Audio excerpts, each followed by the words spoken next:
Hi, I'm William Stewart, co-founder of Teleios. Welcome back to our verse-by-verse study on the book of Matthew. We are continuing the chapters which discuss Christ's final journey towards Jerusalem. We know at this point in chapter 19, he's moved across the Jordan to the east side. He continues to focus on instructing his disciples, and we continue with that today. We started last video, we started 19, where the Pharisees once again challenged him about marriage. Christ answers this, and he has a discussion about it with the disciples afterwards, again exclaiming that in the gospel times, you cannot divorce without your partner having had commit adultery. I neglected, really, I should have included verse 10. And last week, after that discussion, where Christ has noted that in the law, men were allowed just to put away their wives, as it says in the book of Deuteronomy, things have now changed. As I stated, you can't do that unless the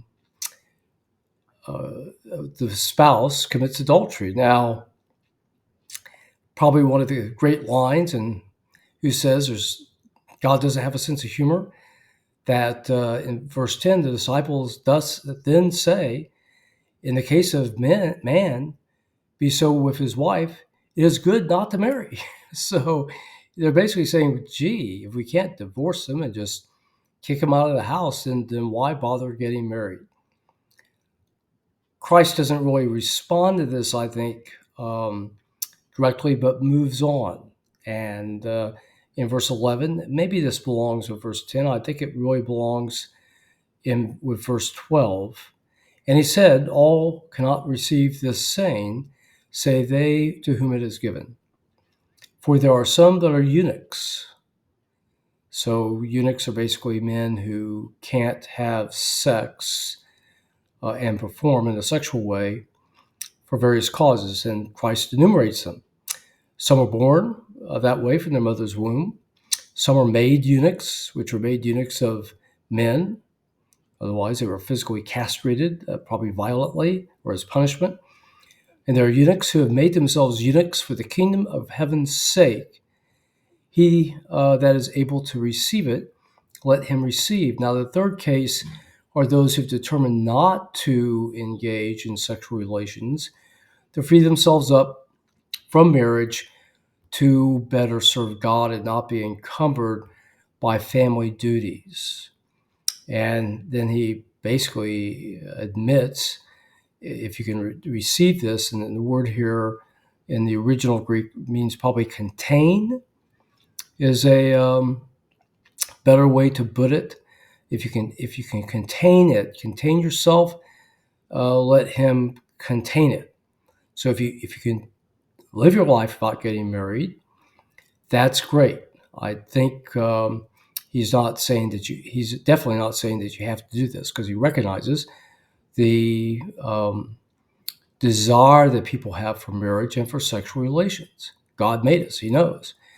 The Apostle Paul in 1 Corinthians 7 basically says the same thing. If you can live your life without being married, then great. If not, then marry.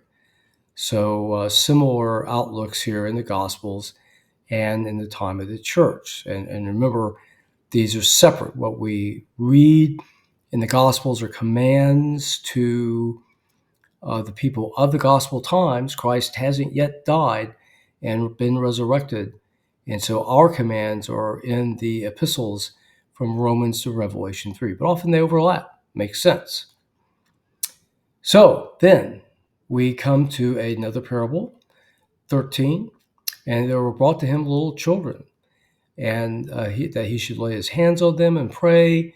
The disciples rebuked them. Now, there's another time that the disciples also tried to keep people back from Christ or functioning within their circle when there were those healing, not in Jesus's in Jesus's name, but not being part of their circle. That was in Matthew 15, as I remember. So here they deny access again. But Christ said to them, suffer little children, otherwise allow the little children, forbid them not to come unto me, for such is the kingdom of heaven. And he laid his hands on them, and they departed. So, again, what's this mean? Again, like all the parables, it is probably controversial. Again, in the parables, Christ is generally trying to teach Israel, especially the Pharisees, to recognize him as Messiah and to come to him in belief. Last chapter in 18, we saw where the little children uh, typed or an example of other believers in the gospel times. And I think that's the case here. Yes, Christ is blessing the little children. He's comforting them, perhaps, recognizing them in such a way that was not common in the Roman society, which tended to disregard children. But I think, again, he's teaching his disciples that of acceptance of other believers who come in faith with humility and vulnerability to him.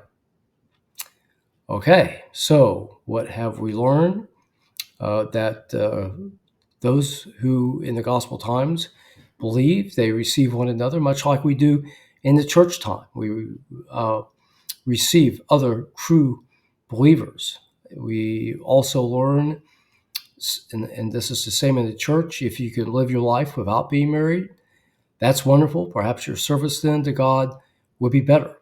And however, most of us, including myself, have just an overwhelming desire for companionship. And I have a wonderful marriage, which my wife helps me so much spiritually and in every way. So I chose to get married. This is similar for most people, and that's good too. He does not deny this, and the Apostle Paul doesn't either for the church.